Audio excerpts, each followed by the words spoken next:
Menopause यह शब्द हमने कई बार सुना है। फीमेल में जब मेंस्ट्रुअल साइकिल बंद हो जाती है उस कंडीशन को हम मेनोपॉज कहते हैं।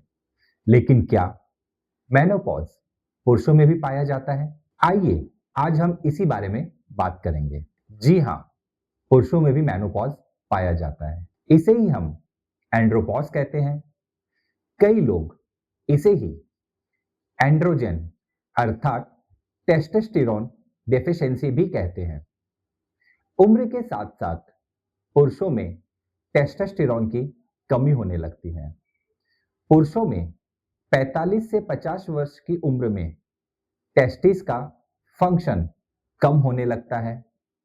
यह बदलाव 70 वर्ष की उम्र में या उसके बाद बहुत अधिक मात्रा में दिखाई देने लगता है। हालांकि कुछ पुरुषों में 80 वर्ष या उससे अधिक वर्षों तक स्पर्म का प्रोडक्शन हो सकता है और उनके शरीर में हार्मोन्स का भी नॉर्मल प्रोडक्शन हो सकता है। लेकिन ये सारी चीजें उनके लाइफस्टाइल पर और उनके जेनेटिक्स पर डिपेंड करती हैं। अब इसके बाद में मैं बात करूंगा एंड्रोपॉज के सिम्टम्स के बारे में। इस कंडीशन में पुरुषों में फटीग, मूड स्विंग होना, lack of motivation, irritability, erectile dysfunction, general weakness, depression, loss of libido और इंपोर्टेंस जैसे सिम्टम्स दिखाई दे सकते हैं। अब इसका डायग्नोसिस कैसे किया जाता है?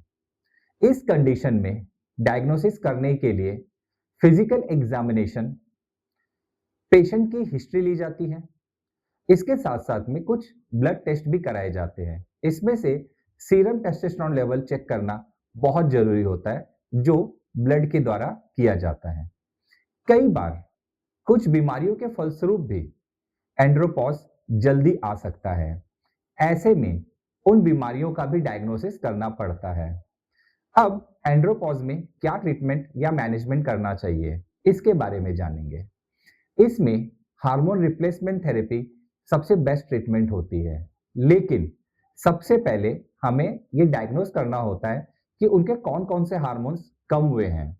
उसके बाद ही हार्मोन रिप्लेसमेंट थेरेपी दी जाती है और ये एक सुपरविजन में दी जाती है। कई बार हार्मोन रिप्लेसमेंट थेरेपी जब देते हैं तो उसमें प्रोस्टेटिक ग्लैंड के ऊपर इफेक्ट पड़ सकता है। इसलिए कई डॉक्टर इसमें लाइफस्टाइल चेंज करने को ही सबसे ज्यादा इंपॉर्टेंट देते हैं।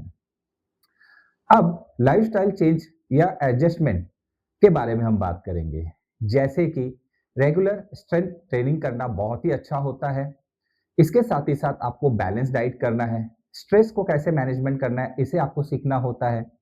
इसके साथ ही साथ अगर आपको कोई बैड हैबिट है, जैसे कि आप स्मोकिंग करते हैं, अल्कोहल लेते हैं, तो उसे आपको छोड़ना है।